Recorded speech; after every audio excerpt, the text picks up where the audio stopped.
Welcome to Calm Stories for Sleep, where every night we guide you gently into rest with peaceful tales from quiet corners of the world. Tonight, find a soft place to rest, take a deep breath, and let your worries melt away.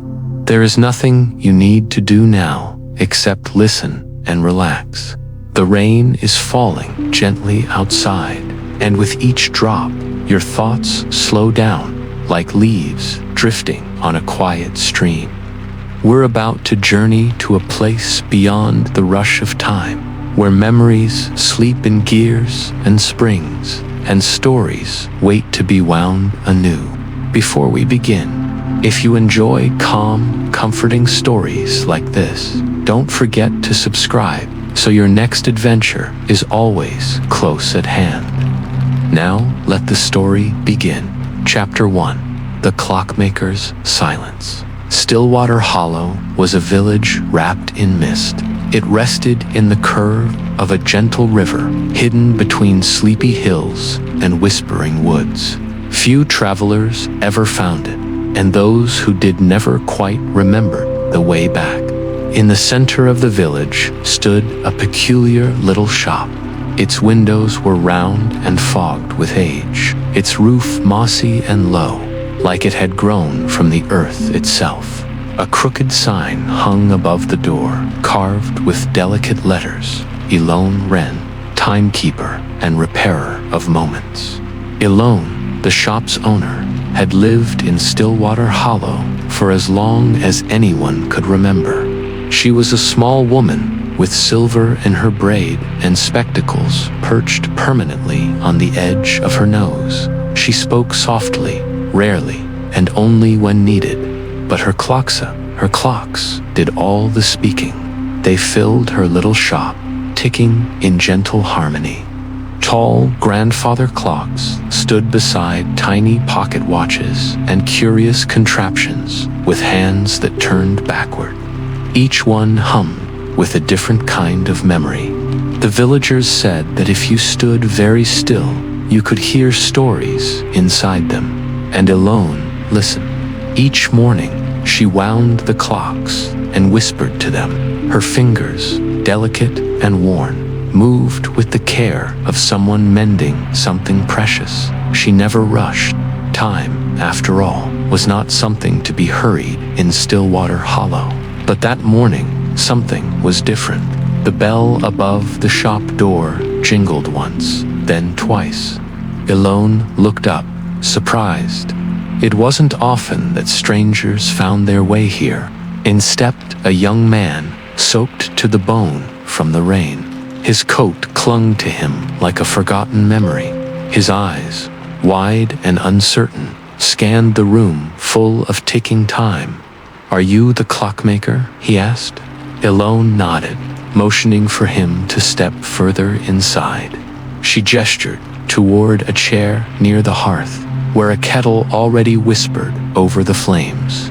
He sat, shivering quietly, and pulled from his coat a broken pocket watch. "It doesn't tick anymore," he said. "It belonged to my grandfather. He used to say it held the happiest hour of his life." Eloen took the watch with reverent hands. She examined it closely, her eyes narrowing behind her glasses.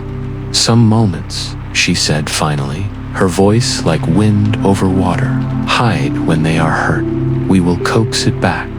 The young man watched in silence as she began her work. Her tools moved with practiced grace. The shop grew quiet, except for the rain and the steady rhythm of clocks. "What's your name?" she asked after a while. "Kalen," he replied. "I used to visit this village when I was very young. I had dreams about it, but I thought I made it up." Eloen smiled faintly. "Some places choose when to be remembered." The fire crackled. Rain danced on the windows. Slowly, the watch began to tick. Tick, tick, tick. A memory stirred, Kalen gasped. In his mind's eye, he saw a golden afternoon. A boy running through the fields. A tall man laughing, lifting him high. The smell of lilacs, the warmth of the sun. That day, he whispered, it was real. Eloen handed him the watch. Time keeps more than hours. It keeps echoes. Kalen looked around at the clocks, all ticking in strange unison. Do they all hold memories? They do. Some are waiting to be remembered, others waiting to be heard. He stood slowly, as if unsure whether he was dreaming. Thank you, he said.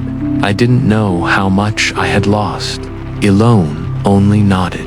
Kalen turned and stepped back into the rain, the ticking watch held close to his chest. As the door closed, Eloen returned to her bench.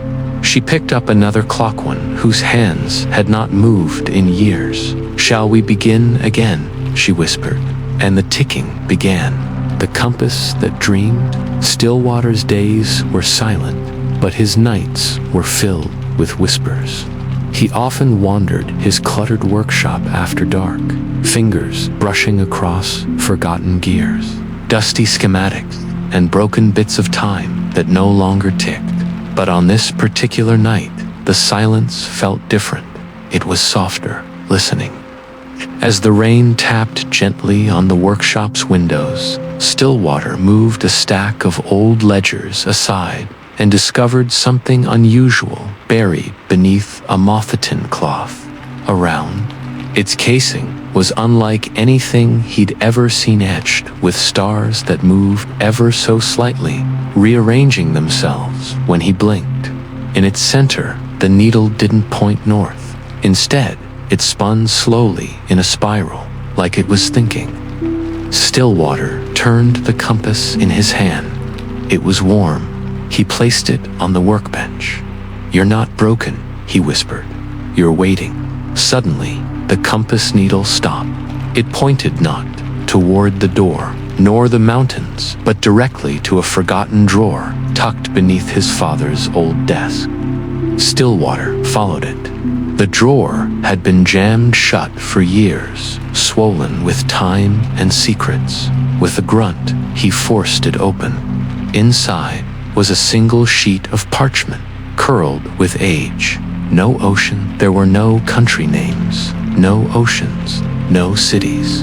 Instead, the map showed floating isles, lantern-lit walkways, suspended in clouds, enormous trees growing upside down, and a winding road that snaked through it all.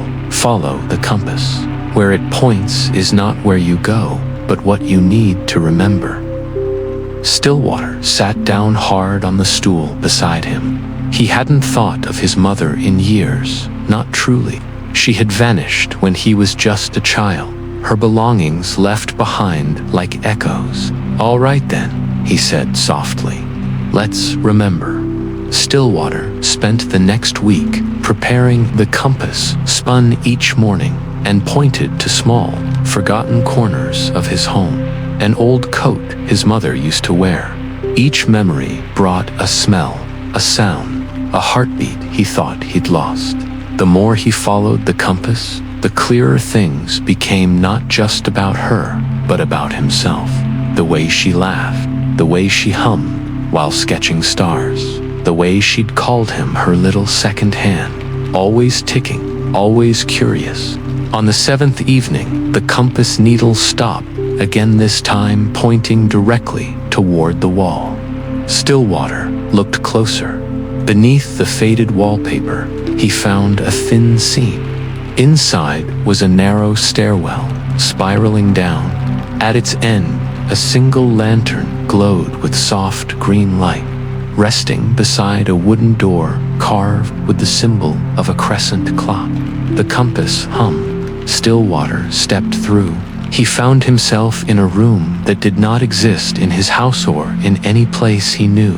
The floor was made of soft clouds that supported his feet as if expecting him. Stars floated lazily overhead, close enough to touch. In the center of the room stood a tall, ornate pedestal, and on it, a second compass. This one glowed, and beside it, an envelope. With hands that barely felt real, Stillwater opened the letter. My dearest timekeeper, If you are reading this, then your compass has remembered how to dream. Time isn't just minutes and hours, it is memory, it is motion, it is meaning. You've always heard the ticking. The world we built together still breathes, hidden just beyond the veil of ordinary days. Find the lantern path, light the forgotten hours. And when you reach the heart of time, remember who you are. With all my time, mother, tears welled in his eyes. Stillwater took the glowing compass and held it tight. Suddenly, the stars above shifted, forming a door of light. The room around him pulsed gently, as if sighing. The cloud floor parted to reveal a winding trail made of illuminated gears, floating out into the dark. He took one step, then another. The gears clicked softly beneath him. Stillwater looked back once, then forward. Somewhere ahead, the lantern path awaited. Chapter 3: The Echoing Isle. The boat drifted quietly through a morning fog so thick it softened the edges of the world. There was no breeze, only the hush of water lapping against the wooden hull and the rhythmic creak of the oars, guided now by the compass that pulsed softly with a light of its own. Eloen sat at the bow, watching the water part beneath them. The boatman said little. He was an old man with sea-glass eyes and hands calloused by the salt of 1,000 crossings. The wanderer trusted him not because of anything he'd said, but because of the silence he carried. It was the silence of someone who'd seen many strange places and asked few questions. After what felt like hours, or perhaps only minutes, the fog parted like curtains being drawn, and a sliver of land emerged ahead. The echoing isle. Its shoreline was curved like a crescent moon, lined with smooth black stones. A thin layer of mist still clung to the trees beyond, which rose like spires tall, twisting and silver-lead. The very air felt different here, humming with subtle frequencies that tickled the skin. The wanderers stepped off the boat, their boots crunching against the pebbled shore. As soon as their feet touched the land, a low chime rang out not from any visible bell, but from the air itself. The boatman gave a single nod. "She's listening," he said. Eloen turned. "Who is?" But the boatman only pushed away from the shore, disappearing again into the fog without another word. They walked inland, following a narrow path that wound between ancient trees. Each footstep echoed not just in the air, but within their mind. It was not unpleasant, but peculiar, like their thoughts were being gently mirrored back to them. A sign appeared, nailed to an upright branch. "Speak only truth. The isle repeats what you carry." Eloen paused. The compass pulsed again. "I seek the echo keeper," they whispered aloud, and the air answered back in a perfect echo. "I seek the echo keeper." But it didn't sound like their voice. It sounded like someone younger, their voice. From years ago, memories stirred, uninvited. A younger version of themselves, standing before a crowd, faltering as they tried to share a story, only to be met with laughter. The shame of it, the silence that followed them afterward, stretching over months, maybe years. The forest rustled. From the corner of their eye, Eloen saw movement, a child darting between the trees, then another. But when they turned to look fully, there was no one there. They continued on. Eventually, they reached the heart of the island, a clearing, circular and smooth, surrounded by stone pillars. In the center stood a tower of glass and copper, shaped like an ear turned skyward, the Echo Keeper's spire. As they approached, the air shimmered, and a figure emerged from within the tower. She was tall, wrapped in layers of cloth that shifted color depending on where the light struck blues, purples, and silvers. Her face was half covered by a veil, but her eyes were luminous. "Knowing you carry an old silence," she said, not unkindly. Eloen nodded, "And I think it's time to speak it." The Echo Keeper raised a hand, gesturing for them to enter. Inside, the tower was filled with sound, not noise, but memories. Laughter, weeping, whispered secrets, all layered softly into the air, like a melody with too many instruments to count. Eloen followed the keeper up winding stairs to a chamber that looked out over the entire island. "Most visitors come to quiet the echoes they've left behind," she said. "But you came to awaken one." The compass pulsed again in Elia's pocket. They drew it out.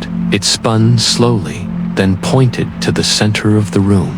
There, embedded in the floor, was a shallow basin filled with silver water. Eloen approached and knelt, holding the compass above it.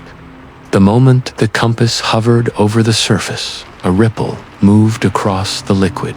Shapes began to form, memories, visions. A younger Eloen standing before that long-ago crowd. A story half told. The laughter, the freezing, the silence. But then a second vision appeared. One Eloen had never seen, a girl from the crowd, sitting quietly afterward, writing down the story they'd tried to tell. Years later, she'd become a teacher, passing that story on.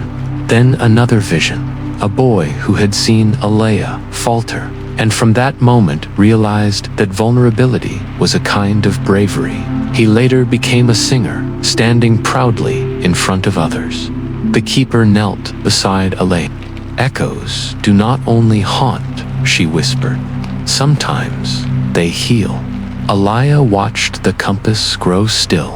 It glowed steadily, now not in search of direction, but in confirmation.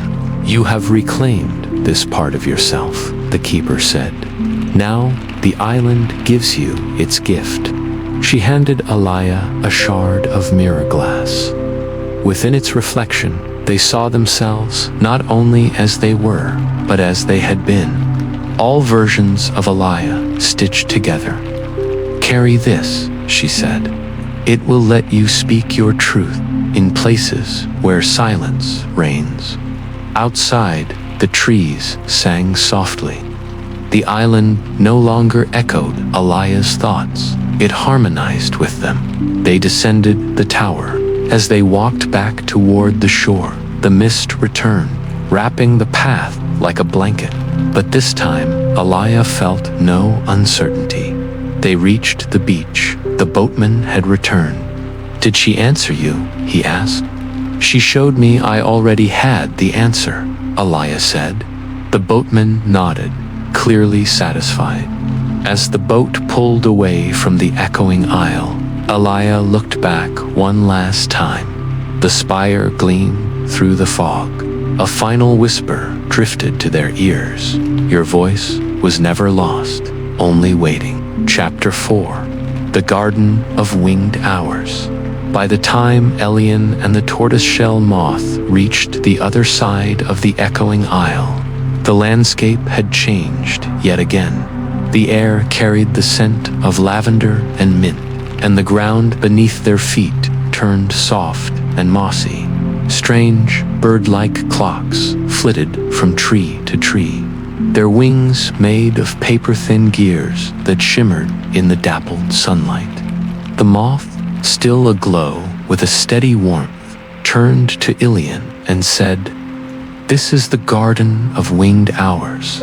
The timekeeper once spent many afternoons here, pruning regrets and planting possibilities." Eloen tilted his head. "You can plant time, not time," the moth replied.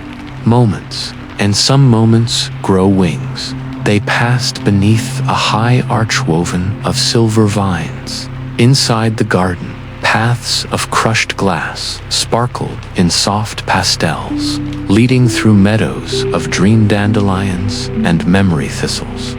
Everywhere he looked, Eloen saw glowing cocoons hanging from branches, gently pulsing, a sign carved into a slice of amethyst reed.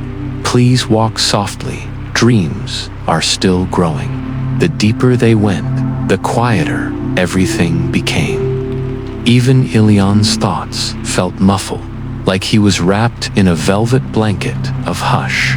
They reached a circular clearing filled with curious bushes. From each one fluttered small, luminous creatures, some shaped like butterflies, others like miniature birds or dragons, each bearing a ticking clock on its back. These are the winged hours, the moth explained. They're moments too precious to stay grounded, so they take flight and wait to be caught. Eloen stepped toward one that looked like a dragonfly with an hourglass in its thorax. The moment he reached out, the creature hovered near his palm. Time seemed to slow. He heard laughter, his own, but younger. A memory bubbled up. He was 5 years old, hiding beneath a workbench, while the old clockmaker told him stories in ticking riddles. The warmth of it settled deep in his chest. Some winged hours come from your past, said the moth. Others from futures that could be.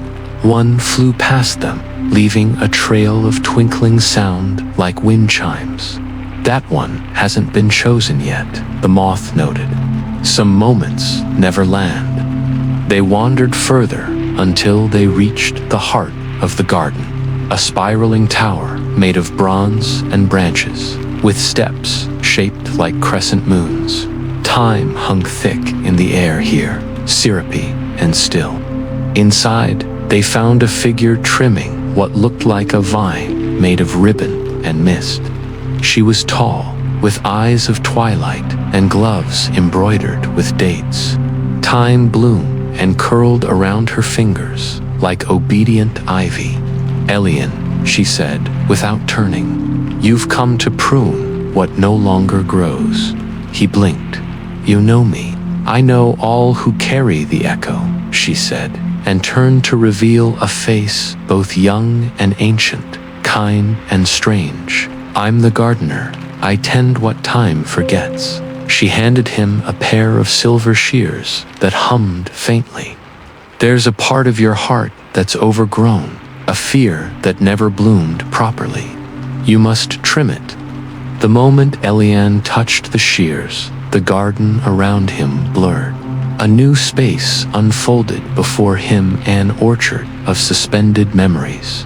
There it was, a dark, twisting branch shaped like his worry, the fear of failing to live up to the clockmaker's name.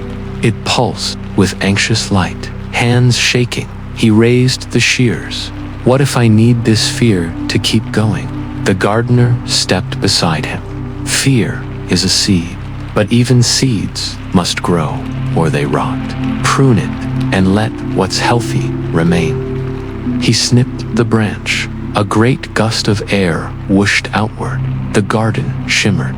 The twisted vine reformed into a gentler sprout, this time blooming with tiny clock-face flowers.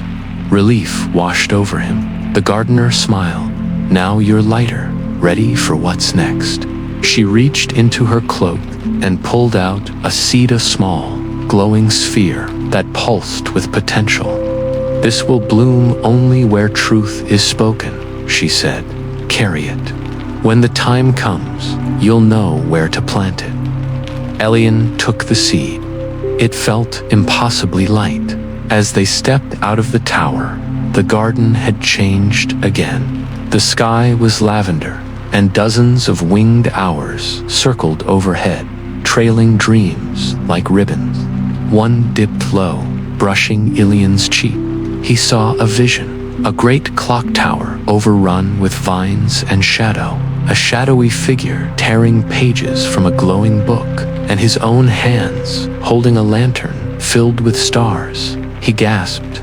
Not all moments are gentle, the moth murmured, but they are always true. They left the garden with the seed and the shears. As they stepped past the amethyst arch once more, the gardener whispered from far behind them, "Grow what matters. Let the rest fly." Chapter 5: The Paper Garden. When Elia awoke the next morning, the train's gentle rocking had ceased. Instead, the scent of ink and soft rustling sounds filled the air. Outside the car's window was a landscape so delicately surreal it felt plucked from a child's sketchbook. Rolling fields of paper stretched far and wide, fields of parchment, vellum, and tissue, swaying gently like tall grass. Origami birds circled high overhead, their folded wings catching the morning light in shimmering angles. In the distance, trees with branches shaped from bound volumes waved their papery leaves in greeting. Ilya stepped off the train onto a carpet of softly crinkling rice paper. The station master, now wearing spectacles that looked like they were snipped from cardboard, gestured toward a cobbled path lined with calligraphy stones. "You've arrived at the paper garden," he said. "It's the resting place of thoughts never written and feelings never shared." A warm breeze tugged gently at Ilya's sleeves, and she followed it down the winding path. Each step brought a new wonder, a pond made of melted ink, lily pads shaped like commas and ellipses, and paper cranes drinking quietly at the edge. At the garden's heart stood a large tree, unlike any she had seen. Its trunk was a tight spiral of books, its branches stretched into the sky with leaves fluttering like unfinished letters. Hanging from its limbs were hundreds of pages held gently by threads of golden string. An old man sat beneath the tree on a bench made from stacked dictionaries. His coat was patched with poems and prose, stitched together with lines of verse. A quill rested behind one ear, and his boots looked like they were made from crumpled manuscripts. "Welcome, dreamer," he said, without opening his eyes. "You've come to plant something, haven't you?" Ilya blinked. "Plant something." He finally looked up and smiled gently. "In this garden, words grow, but only the ones buried deep in the heart. Speak what was never said, and you might just see it bloom." She hesitated, unsure what to say. But as the quiet unfolded around her, she began to speak, not in polished sentences, but in half-thoughts and old wishes. "I once wrote a story," she whispered, "but I was too afraid to share it. I kept it hidden in a drawer until I forgot how it ended." The man nodded. "That is a fine seed." He handed her a small spade made of pressed paper and pointed toward a patch of soil beneath the tree, dark and soft, like fresh ink. Ilya knelt and dug gently, placing her story into the earth, though there was no page, only the memory of it. She covered it with the soil and waited. A breeze stirred. Then, right before her eyes, a tiny shoot sprouted. It unfurled into a delicate stem and blossomed into a flower with petals shaped like paragraphs and a center that glowed with golden light. "You see," the man said softly, "even untold stories know how to grow when given the space." She walked the garden, planting more forgotten words, an apology never given, a dream deferred, a laugh once stifled. Each one took root and bloomed in its own time. Some grew into entire trees, their branches heavy with laughter or humming with lullabies. She found a paper swing tied between two volumes of collected poems. As she sat on it, the wind carried her gently back and forth, and she could hear distant songs echoes of bedtime stories told long ago, now finding their way home. At dusk, the garden transformed. Fireflies with parchment wings blinked to life, and the flowers glowed from within. The origami birds circled lower now, some perching beside Ilya as if listening. The old man returned, handing her a folded note. "For you," he said, "a reminder of what you planted." She opened it and found a single line written in her own handwriting. "My voice is quiet, but it belongs." She held the note to her heart and looked out at the garden. It was no longer strange, it felt familiar, like a place that had always been waiting for her. The station master appeared again, gently tapping his wooden pocket watch. "It's time," he said kindly. Ilya nodded and took one last look at the glowing blossoms. "Will it stay like this?" "It always waits for the next dreamer," the old man said. Back on the train, Ilya found a pressed flower waiting on her seatite's petals, still shaped like tiny paragraphs. She placed it gently in her pocket and leaned back, the rhythmic sound of the rails returning. The train chugged softly into the twilight, toward whatever wonder came next. Chapter 6. The Lighthouse Beneath the Lake. The lake at the heart of the valley was known simply as Stillmere. It was glass-like, never stirred by wind or storm. Villagers whispered it held no bottom, only echoes of ancient stories and dreams that had fallen too deep to be heard again. Milo and Eloen arrived at its shore as the morning mist clung low to the reeds. The floating tea lights from the paper garden still drifted on the water, their tiny flames refusing to go out even in dawn's soft light. "Down there," Eloen said, pointing to the lake's center. "That's where the lighthouse sleeps." "A lighthouse under the water?" Milo asked, brows raised. Eloen gave a quiet laugh. "It didn't always sleep. Long ago, it stood tall above the lake. But when the dream storm came and cracked the sky, the lighthouse chose to sink. It said it could guide the lost dreams better from below." Milo tried to picture it, a tower beneath the waves, its light pulsing not for ships, but for dreams that wandered too far from home. "How do we reach it?" he asked. "We wait." And so they sat at the edge of the water, just as the mists began to swirl. The lake gave a single ripple, then another, and slowly, from the center of the water, a shape emerged. It wasn't the tower rising. No, the lake itself was changing. Its center spun slowly, forming a whirlpool, frightening or violent, but gentle, graceful, like a dream twirling into form.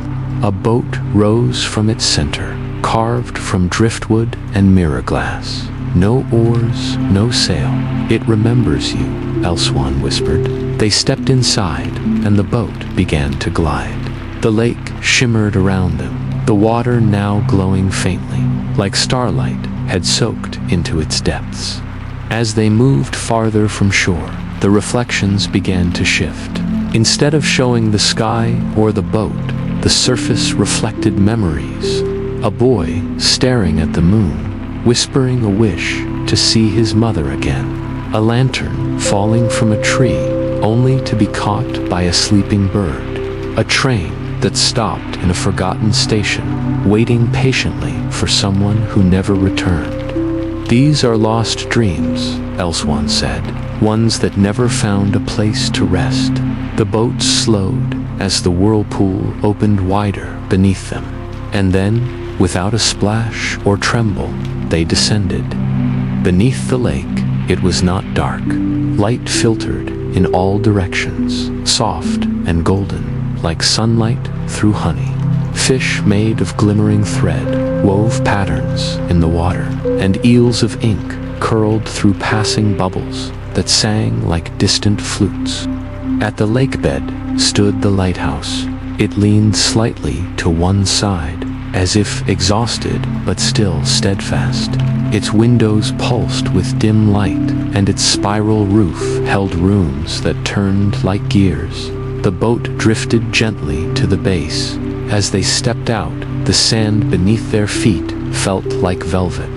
Inside, there were no stairs. Instead, platforms of water hovered like floating islands, each holding objects: a child's marble, a ribbon, a cracked teacup, a single page from a book, a bell with no clapper. "What is this place?" Milo whispered. Eloen stepped beside him. The room shifted. A bell chimed softly, though unseen. One of the water platforms floated down to them. On it sat a dusty violin. Milo approached. The instrument gave a tiny sigh. "I remember this," he said. "I used to play for my sister. She'd fall asleep before I finished the first song." The violin pulsed with light. A tone rang out soft, sorrowful, but whole. Eloen nodded. "It remembers you too. Every dream left behind becomes part of this place, but only when remembered can it rise." A half-woven scarf, a lantern with a broken wick, a drawing of a bird that had never flown, each called to Milo in quiet ways, like distant lullabies. At the top, they found the lens. Unlike ordinary lighthouses, this one did not shine outward, but inward, drawing lost dreams back home. The lens was cracked. Soon, the lost ones won't see its light. Can it be mended? Only with a true memory, one that was never forgotten. He closed his eyes. He pictured his sister's face laughing, eyes wide with wonder. He heard her ask for another bedtime story, her voice barely audible under the covers. He felt her small hand in his, the last night before she disappeared into the dream world without goodbye. "I never forgot you," he whispered. A single tear touched the cracked lens. Light blazed. The cracks began to heal, not vanishing, but glowing, as if the breaks were simply part of a new pattern. The lighthouse thrummed with energy. A deep, ringing tone pulsed through the water. All around them, the dreams began to rise. The fish of thread leaped from the sand. The ribbon floated upward, dancing. The child's marble spun like a planet, glowing with remembered joy. The lake began to brighten, as if dawn were rising from below. They returned to the boat, which lifted without command. As they ascended, Milo watched the lighthouse glow beneath them, a radiant star beneath the lake. The water cleared, the sky above broke through. They emerged into daylight, the mist parting. Children pointed to the water, where hundreds of dream lanterns now floated, each one glowing with a memory reclaimed. Eloen turned to Milo. "You've awakened something ancient. The lake will remember." Milo nodded, the echo of the violin still ringing in his heart. Only that they would follow the dreams, wherever they led. Chapter 7. The Clockmaker's Apprentice. By the time Luma and the Wind Fox reached the far side of the Vale of Echoes, dawn was a soft whisper behind the mountains. The mist was thick, curling like sleepy thoughts, and the air held the faint scent of lavender and rain-soaked moss. Luma blinked up at a sign barely visible through the fog. "To those who dream with open eyes, welcome." Beyond the sign stood a modest gate made of driftwood and cloudless, a fibrous, shimmering material that shimmered like captured fog. The wind fox pawed at it lightly, and the gate responded with a gentle hum before opening inward, revealing a garden suspended entirely in the air. Floating platforms of stone and root hovered over a vast mirror lake. Some drifted upward, like jellyfish, held by ropes made of silk and songs. Others bobbed gently, as if carried by invisible tides. At the center of this levitating sanctuary stood a curious tower, spiraling like a shell, with chimneys that breathed puffs of cloud into the air, like sighs of forgotten stories. As they stepped onto the floating path, Luma noticed something peculiar. The clouds overhead weren't drifting randomly. They were arranged like murals. One showed a giant koi fish swimming through sky currents. Another depicted a carousel spinning above a village square. They weren't just images, they were memories. A figure emerged from the base of the tower, a young boy, no older than Luma, wearing a coat stitched from patches of sky, moonlight buttons fastened to its collar. "You made it," he said, squinting through goggles, too large for his head. "I was told to expect a visitor, carrying the scent of wind bells and wild honey." Luma offered a soft smile.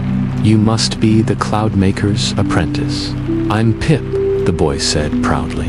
"Apprentice, tinker, memory mender, and sometimes tea brewer. Come, the clouds are waiting." They followed a woven bridge of mist fiber into the tower. Inside, it was warm and smelled of ink, lemon peel, and old rain. Every surface was covered in contraptions, gears, spools, glowing jars, and delicate nets that shimmered when touched. Floating above the workspace were tiny clouds, some clear as glass, others dense and stormy.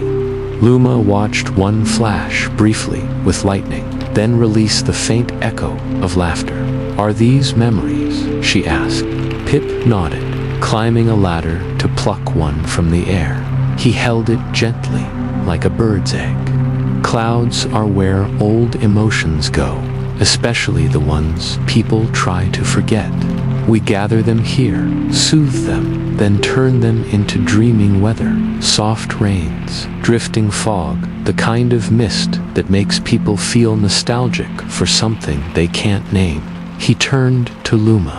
"But some clouds are sick, twisted, stolen from their true shape. I think that's why you're here." Luma pulled the Starcaller's lantern from her satchel. Its glow had dimmed, flickering in uncertain pulses. Pip's eyes widened. "That's a core light. You're a keeper, sort of," Luma said. "The paths are shifting, dreams are missing, the sky's been quiet. Come, there's something you need to see." He led her up a spiral staircase carved from driftwood bones. At the very top of the tower was a dome with no walls, only the sky. The clouds above were thick, heavy, roiling like a slow-motion sea, and within them something pulsed, dark and restless. "That," Pip whispered, "is the sorrow storm. It's made of all the dreams that have been locked away. Regret, fear, guilt, the memories no one wanted to remember. Someone's been collecting them, weaponizing them."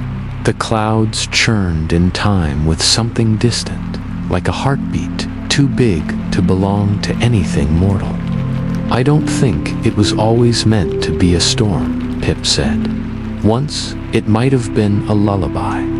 Luma stepped forward. Her lantern responded, glowing faintly in sympathy with the sky.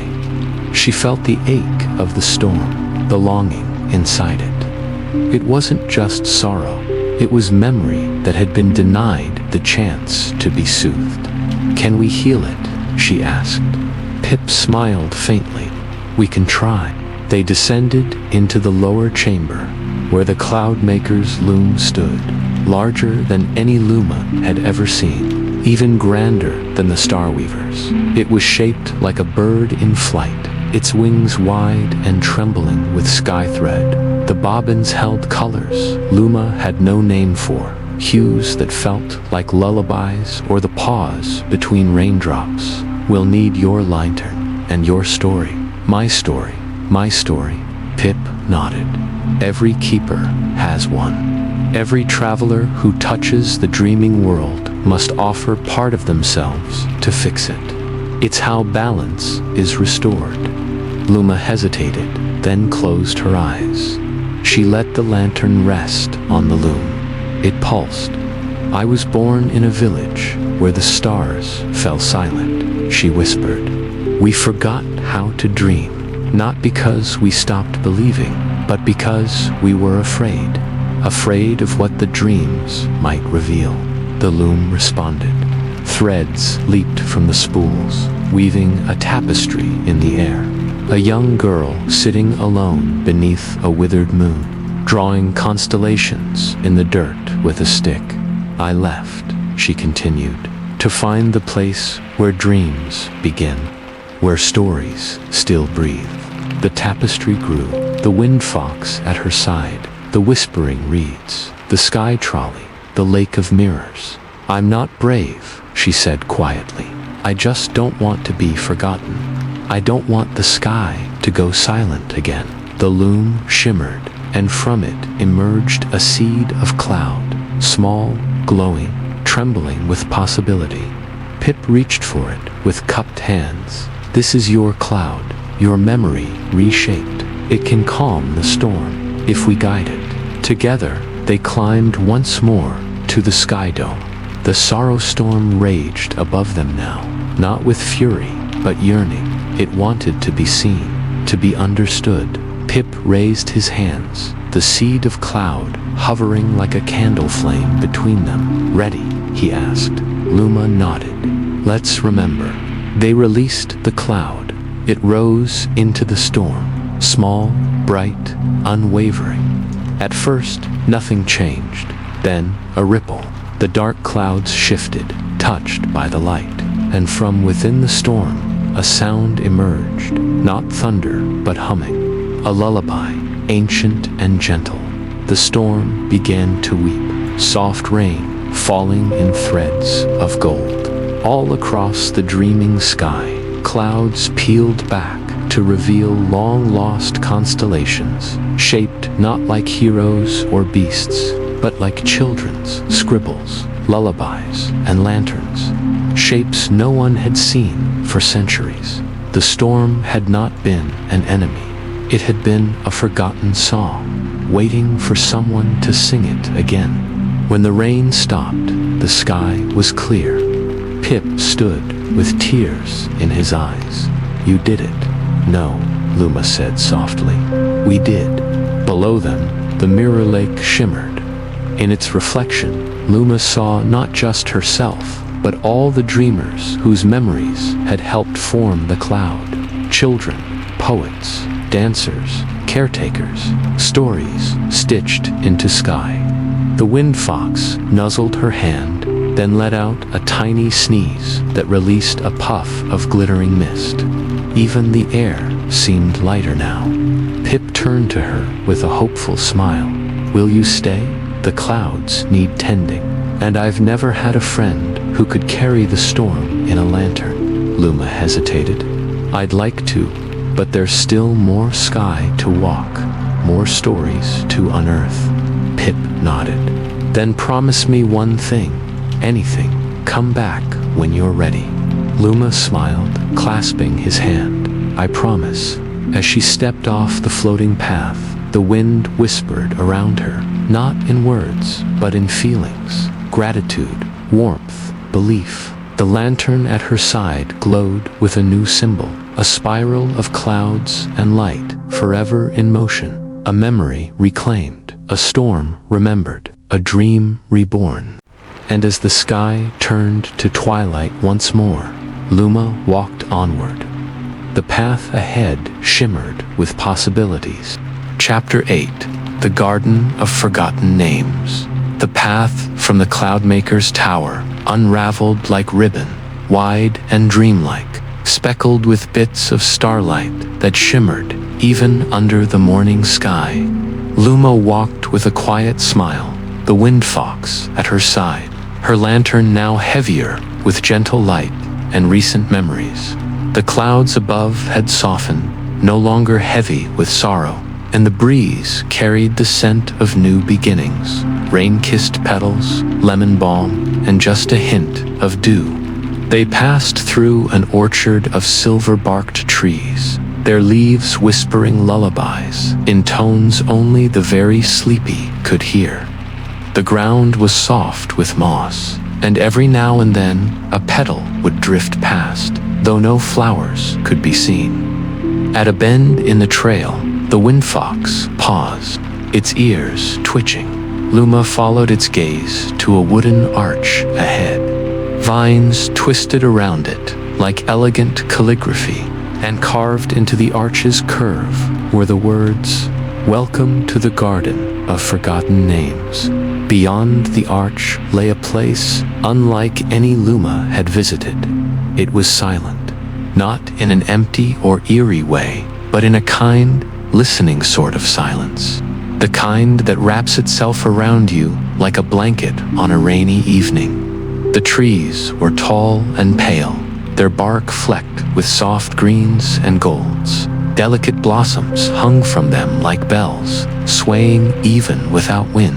And the names, they were everywhere, etched into petals, written in glimmers, across stone, whispered from the rustling leaves. Names Luma had never heard before, and others that felt like old lullabies on the tip of the tongue, familiar yet unreachable.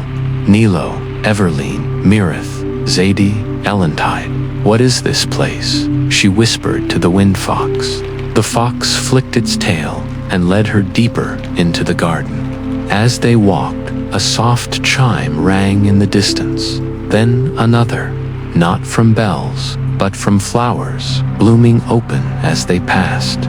Each one gave off a gentle shimmer and released a name into the air like a sigh. Suddenly, an old voice rang out, warm and as weathered as riverstone. "You've brought a curious light with you," Luma turned. An elderly gardener stood among the blossoms, stooped but sturdy, with a beard like tangled roots and eyes like pond water, clear and deep. He wore a patchwork robe sewn from faded letters and dried petals. "I'm known as Thistledown," he said, bowing slightly. "Caretaker of the forgotten, listener of the left behind." Luma returned the bow. "I'm Luma. This is my companion." The wind fox dipped its head, respectful. Thistledown smiled. "Well met, wanderers. You've come at a peculiar hour. The garden rarely stirs unless a name is close to being remembered." "What do you mean?" Luma asked. The gardener motioned her to follow. "This place is where names go when they are no longer spoken. The names of imaginary friends, bedtime dolls, trees named by children, lullabies named by grandmothers. Once they held weight, meaning, but over time they're left behind, forgotten. This garden remembers them. They passed a tree with luminous leaves. Each one bore a single letter, glowing softly. A breeze blew through, and the leaves rustled in a sequence, spelling out tinkle paws. That, Thistledown said with a chuckle, was a tea mouse in a child's dream 300 years ago. For a time, he was the hero of every rainy afternoon, then gone. Luma felt a tug in her chest, a kind of ache. She looked down at the lantern on her hip. The light within flickered faintly. "There's something wrong with the names, isn't there?" she asked. Thistledown nodded slowly. "You see it too. The petals are fading faster these days, names slipping into silence before they're meant to. The forgetting is growing." "Why?" she asked. The gardener turned toward a thicket at the far end of the garden. Unlike the rest of the place, it was tangled, wild, and covered in shadow. A gate of knotted roots stood closed before it, sealed with glowing thread. "Because someone has been stealing names," Thistledown said quietly, "locking them away, hoarding the forgotten, instead of letting them return to the dreaming sky." Luma stepped closer to the gate. Behind it, the thicket moved, not from wind, but from something breathing, slowly, heavily. "We call it the unspoken hollow," Thistledown whispered. "It feeds on names left too long unremembered, and recently it's grown bolder." The wind fox let out a low growl. Luma narrowed her eyes. "Can we stop it?" Thistledown placed a trembling hand on her shoulder. "Perhaps, but only by remembering. He led her to a clearing filled with stone bowls and tiny parchment leaves. "Here," he said, handing her a quill made from a sleeping moth's wing. "Write a name you almost forgot, even if it doesn't make sense, even if you're not sure it's real." Luma hesitated, then let the memories rise. A name swam up from the depths of her childhood, something her sister once whispered in dreams, long before the stars fell silent. Bibble. She wrote it carefully on a parchment leaf and placed it in one of the bowls. The moment it touched the stone, the leaf burst into gentle gold light, and from it rose a tiny, blinking shape. A teacup-shaped creature with stubby legs, sleepy eyes, and steam rising from its top. "Bibble," Luma gasped. The creature yawned. "Been waiting a long time for someone to say it," it mumbled. Thistledown chuckled. "They always return when they're remembered, right?" Around her, others began to appear.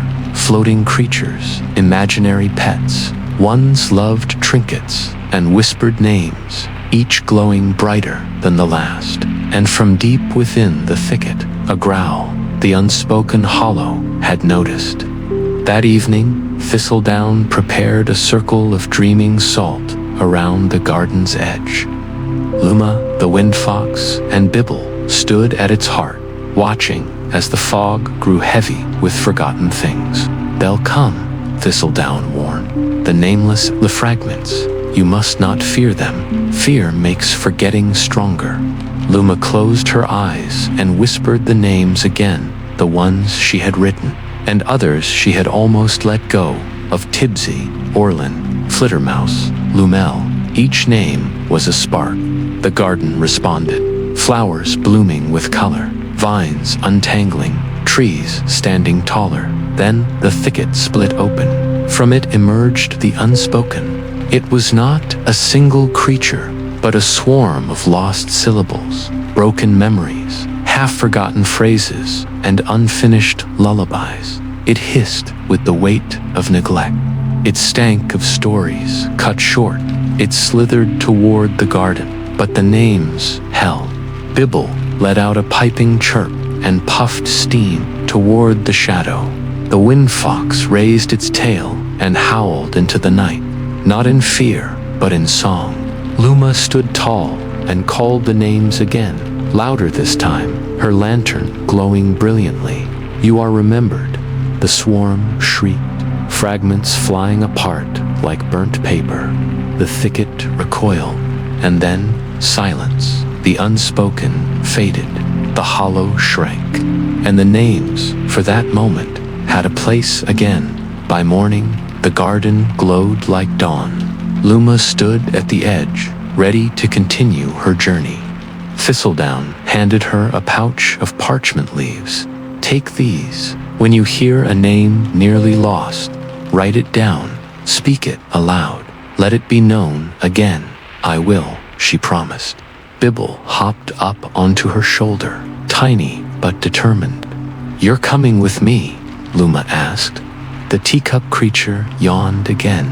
"I like lanterns and foxes, and you remember my name. That's more than most."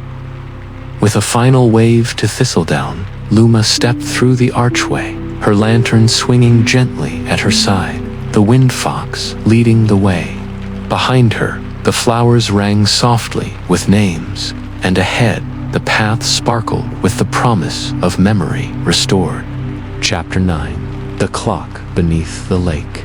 The morning mist had barely lifted as Luma Bibble nestled on her shoulder, and the wind fox at her side followed a trail of lilac stones down into a valley where the light moved slower than time itself. They passed sleepy meadows, where giant dandelions swayed like trees, their feathery tufts carrying tiny dreams skyward. They crossed singing brooks that whispered secrets from cloud to cloud, and then, as the trail narrowed, they saw it, the lake. It wasn't like any ordinary body of water. It shimmered with layers, glassy stillness above, drifting timepieces below. Luma knelt at the edge and peered in. Beneath the surface floated clocks, hundreds of them. Pocket watches, cuckoo clocks, sundials, hourglasses, all suspended in the water, their hands spinning in slow motion or ticking out of rhythm. The deeper she looked, the more enormous the clocks became, until the largest, a tower-sized timepiece, loomed at the bottom of the lake, its hands still and silent. "This is the Lake of Quiet Hours," said a voice behind her. Luma turned to find a woman made entirely of ripple and glimmer. Her gown shimmered like waterlight, and her hair moved as if always underwater. "I am Mirated, keeper of the moment beneath," she said, bowing gently. "And you, Luma, carry a lantern that glows with names once lost. You've come far. How do you know who I am?" Luma asked softly. Mirated smiled. "The lake listens." She gestured toward the shore, where an ornate dock extended into the water. Upon it stood a swan-shaped boat, delicate as porcelain and glowing faintly. "You seek the clock beneath," Mirated continued. "It keeps the rhythm of wonder when its hands stop. The world forgets how to pause, how to dream, how to drift." Luma's breath. "Is that why so many dreamers cannot sleep?" she asked. "Why dreams feel rushed or fade too quickly?" Mirated nodded solemnly. "Yes, and something down there wants the silence to stay broken. Something is winding time too tightly." Luma looked to Bibble, who blinked sleepily, then to the wind fox, who had already stepped aboard the boat. She gripped her lantern and stepped on. The boat glided forward without paddle or push, drawn by something unseen. As they floated, the lake darkened beneath them, and the air grew thick with memory. Mirated called out one final warning as they departed. "You must reset the clock, but only when the lake is still enough to remember." As they descended, water swirled not around them, but through them. The boat sailed within a current of time rather than liquid. Past events whispered through the waves. First steps, rainy afternoons, old lullabies. Some made Luma smile.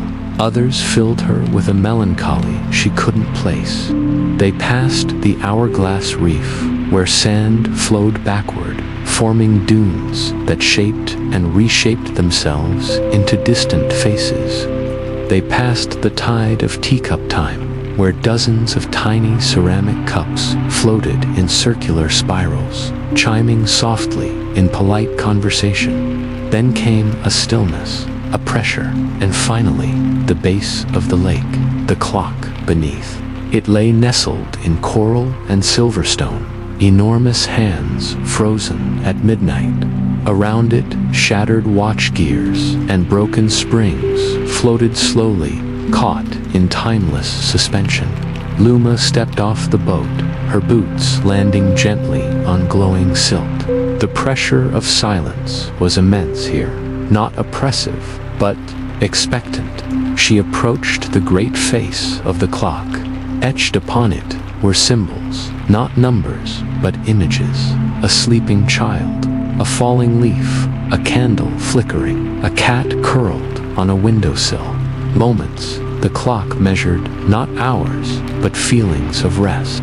She reached out to touch the center, and just before her hand met the glass, the shadows stirred. From behind the gears, a figure emerged, not monstrous, not cruel, but tired. It wore a coat made of tangled calendars and a crown of melted sundials. Its eyes were two ticking metronomes, jerking left and right with mechanical exhaustion. "You do not belong here," it rasped. Luma swallowed. "Who are you?" "I was the timekeeper," it whispered, "until I could no longer rest. So I wound the clocks faster, tried to skip the slow hours, the drifting, the daydreams, but time rebelled. It held up trembling hands, smudged with ink and sand. Now the world forgets how to linger, and I have forgotten how to stop. Bibble let out a tiny puff of steam, indignant. You can stop now, Luma said gently. You're allowed to rest. The timekeeper trembled.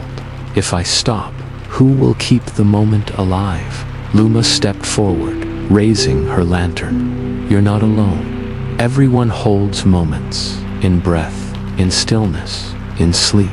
You only need to trust them. The timekeeper's head bowed. Then slowly, they handed her a tiny golden key, shaped like a moon and a sigh. She took it, stepping to the great clock's heart. The water around her went still. No memories whispered now, only waiting. She placed the key into the center gear and turned it once. Click. The lake exhaled. The hands of the clock twitched, then began to move. First slowly, then gracefully, and finally, in calm rhythm, a chime rang out, low, sweet, and long. It passed through the lake, the boat, the reef, the teacup tides. Above, it echoed into the valley, across the sky, into every sleeping child's breath. The world remembered how to pause. The boat rose gently back toward the surface. The lake now shimmered with new peace. The clocks beneath ticked in harmony. Even the sky above felt softer, as though the sun itself was waiting a moment before rising. Miratide stood at the shore, watching their return. You've done it, she said. The clock beneath is whole again. The timekeeper stood beside her now, younger, lighter. Their coat was simpler, their eyes softer. They looked at Luma and whispered, "Thank you for giving time back to time." Bibble yawned. The wind fox stretched and pawed at the dock, ready to move. Luma stepped off the boat and looked toward the next trail. One more stop remained, a place not even the stars dared name aloud. Miratide touched her shoulder. "There is one final path," she said, "beyond the hills of hush, where the first dream sleeps." Luma nodded, gripping her lantern. "I'll find it." Chapter 10. The Dream That Remembers You. The trail that followed the lake shimmered with morning mist. Soft silver grasses bowed as Luma passed, and the breeze sang in sighs. The world, newly realigned by the ticking of the great clock beneath the lake, felt gentler, now like it had taken a long breath after years of holding it in. Luma Bibble curled like a teacup on her shoulder, and the wind fox, close by, walked in silence. Every footstep felt deliberate, as though the ground itself asked to be remembered. Ahead, the land sloped upward into the hills of hush-soft, undulating mounds that rippled like soundless waves. Not a single bird called, not even the wind spoke. Here, everything waited. Each hill bore stone markers shaped like lullabies' musical notes. Rocking chairs, floating feathers, even old teddy bears carved in moonglow marble. These were the resting places of forgotten dreams, where children's once vivid night thoughts lay sleeping. The lantern Luma carried grew warmer with every step. Inside, it pulsed it with light, but with names.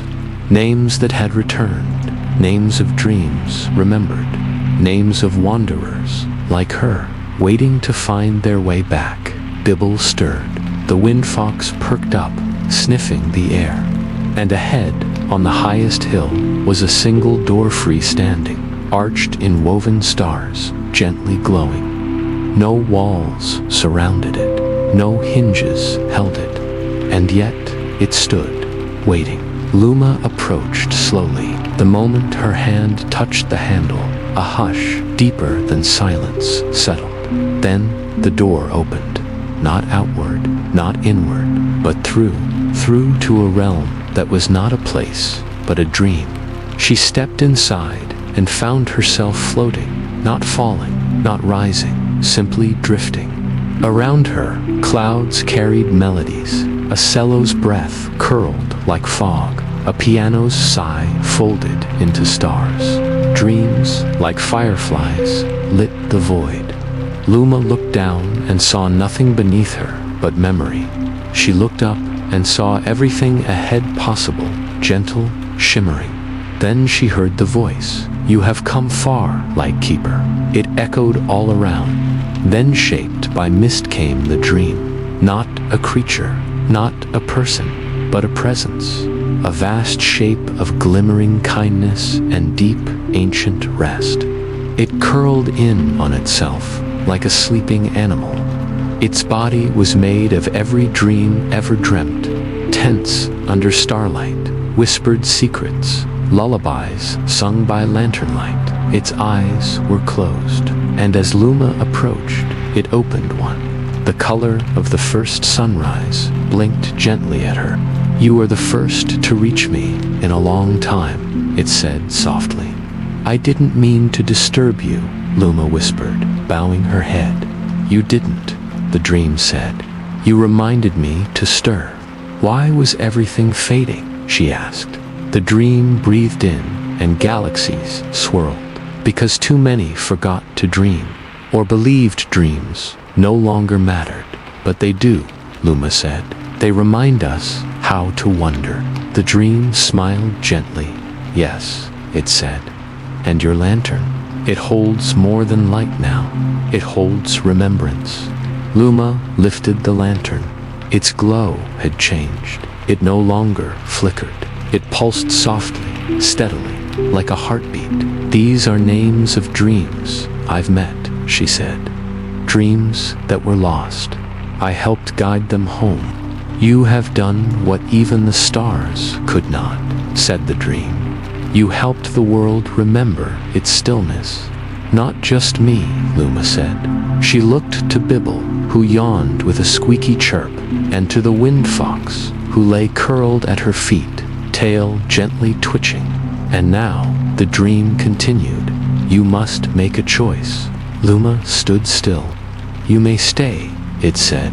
"Remain here as keeper of dreams. Rest in the lull between thoughts. Drift in peace. Or you may return. Carry the glow of sleep and softness back to the waking world. Help others find their dreams again after night." Luma didn't speak for a while. She looked at her companions. She thought of quiet children struggling to sleep. She thought of her own first dream one. She barely remembered now. A boat made of feathers. A mountain made of giggles. Her grandmother's lullaby. She smiled. "I'd like to go back," she said, "to help others find this place in their heart sieve if they never know it." The dream exhaled, soft as moonlight. "Then take this." A small wisp floated down to her, a single silver thread. It wrapped around her lantern's handle, then disappeared. "What is it?" Luma asked. "A bridge," said the dream, "between sleep and story. Between your voice and their dreams." Luma nodded. "Goodbye, dream," she whispered. The dream closed its eye again, and the world dissolved. When she opened her eyes, she was standing at the top of the hill of Hush. The sky above was deep lavender, stars gently twinkling. Bibble snored lightly on her shoulder. The wind fox yawned beside her, then looked to the path that now curved back toward the village. The lantern glowed warmly in her hand. From its heart, a soft, melodic hum began. It was not music, not light, not even sound, but a feeling, a knowing that somewhere a child had just fallen asleep and dreamt of stars. And so ends the journey of the Dreamkeeper's lantern. Luma's tale may be complete, but the dreams live on. Each time you close your eyes, each time you drift into soft slumber, you're walking one of the lantern paths she lit. If this story helped you rest, helped you feel calm and safe, come back tomorrow night for another gentle tale. Subscribe to Calm Stories for Sleep so you'll never miss the next journey, because every night a new dream awaits. Good night, dreamer. Sleep well.